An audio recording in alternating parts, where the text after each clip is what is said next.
আপনি যতই ভালো করে থাকেন চলেন বলেন না কেন, আপনি সমালোচনা থেকে বাঁচতে পারবেন। কিছু সত্য আছে মানতে না চাইলেও মেনে নিতে হয়, বাস্তব। আপনি যতই ভালো করে চলেন, করেন, থাকেন, বলেন না কেন, সমালোচনা, বদনাম থেকে আপনি কখনো বাঁচতে পারবেন না। আপনি এর কাছে ভালো হলে দুইজনের কাছে আপনি খারাপ নিশ্চিত হবেন। সবার সাথে কখনো ভালো থাকা যায় না, পৃথিবীর সবাইকে খুশি করা যায় না, কিন্তু আমরা বোকার মতো সেই মানুষকে বারবার খুশি করার জন্য চেষ্টা করতেই থাকি, অক্লান্ত পরিশ্রম করতে থাকি। শ্রদ্ধার সাথে বলি, মানুষকে নয়, ওই মানুষের রবকে খুশি করার চেষ্টা করা দরকার।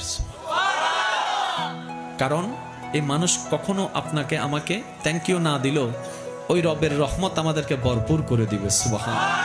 তাহলে সমালোচনা, বদনাম আপনি যদি মনে স্থান দেন, আপনার মন বারবার আঘাতপ্রাপ্ত হবে, কষ্ট পাবে। তাহলে যেই জিনিস আমাকে বারবার আঘাত দিবে সেটা আমার রাখার দরকার